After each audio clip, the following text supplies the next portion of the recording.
Assalamualaikum warahmatullahi wabarakatuh. Waalaikumsalam.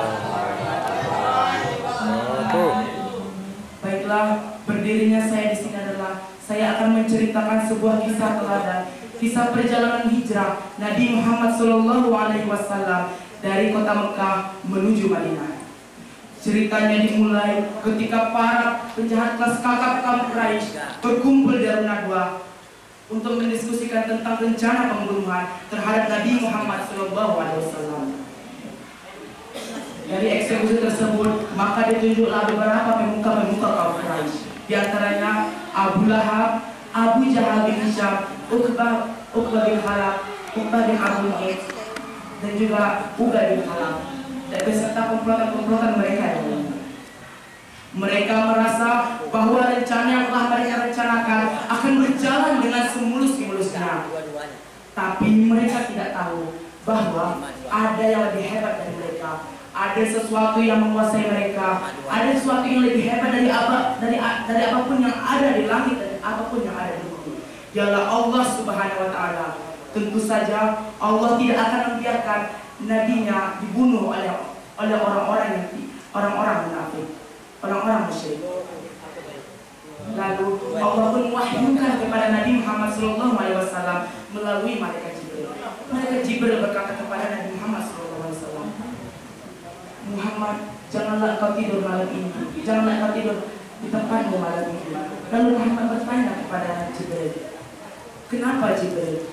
Lalu Jibril pun berkata kepada Nabi Muhammad SAW bahwa orang-orang Quraisy akan berusaha membunuhmu malam ini. Mendengar kalimat tersebut, maka Nabi Muhammad pun langsung bertolak menuju rumah Abu Bakar, sahabat karibnya itu. Lalu di rumah Abu Bakar, Nabi Muhammad pun bertemu dengan Abu Bakar. Dan Abu Bakar bertanya kepada Nabi Muhammad, wahai Nabi Muhammad, apakah geranganmu datang ke rumahku? Maka Nabi pun berkata, ya Abu Bakar, aku telah diizinkan oleh Allah Subhanahu wa Ta'ala untuk hijrah karena orang-orang kafir berusaha untuk membunuhku. Maka setelah percakapan tersebut, Rasulullah kembali ke rumahnya untuk menyelesaikan rencana selanjutnya. Di samping itu, para pemuka kaum Quraisy telah berbangga-bangga diri terhadap diri mereka bahwa rencana mereka akan berhasil dan mereka akan bisa membunuh Nabi Muhammad SAW. Tapi mereka tidak tahu bahwa Nabi Muhammad juga pintar. Pada malam itu, sebelum jam 12 malam, Nabi Muhammad telah mengatakan kepada Ali bin Abi Thalib, Ali, tidurlah di tempat tidur. Ali, tidurlah di tempat tidurku. Pakailah budra hijabku yang berasal dari budra maut. Maka dengan memakai itu, niscaya kamu tidak akan dilindungi dari segala apapun yang tidak kami inginkan. Lalu Ali tidur di tempat tidur Nabi Muhammad SAW. Lalu Nabi Muhammad pun siap-siap dan melihat keluar. Ternyata seluruh rumahnya telah dikepung oleh pemuka-pemuka Quraisy. Mereka seperti harimau yang sudah siap menerkam rusa. Mereka telah siap menguruskan pedang untuk Nabi Muhammad SAW karena mereka tahu bahwa Nabi itu tidur di permulaan malam dan keluar ke Masjidil Haram pada 2/3 malam.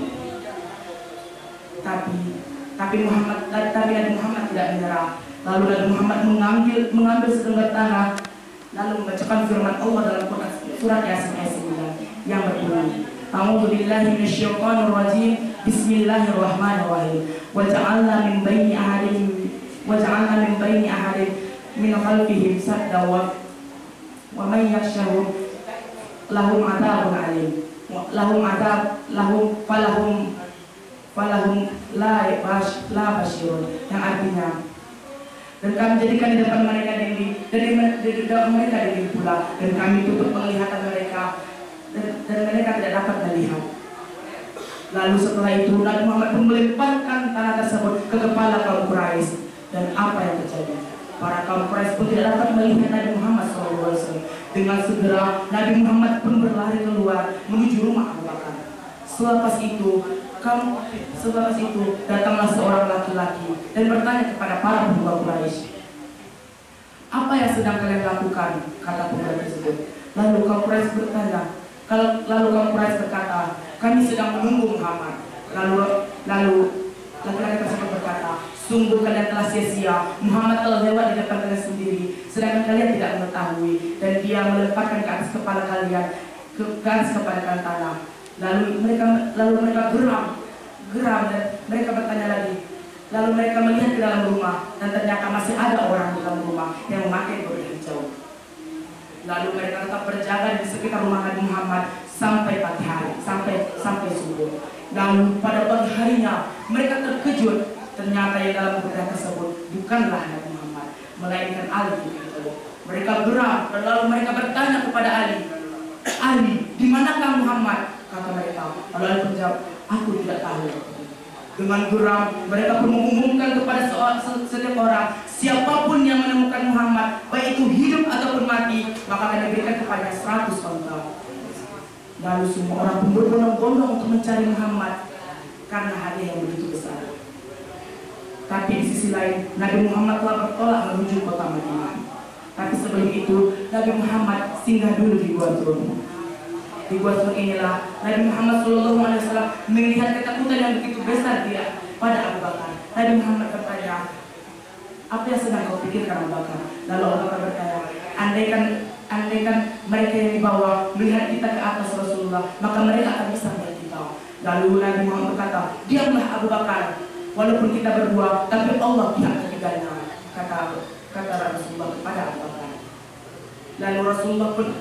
Lalu Abu Bakar pun merasa tenang karena perkataan Rasulullah tersebut. Lalu karena lelahnya mendaki bukit tersebut, maka Abu Bakar pun duduk dan menyandarkan. Lalu Abu Bakar pun duduk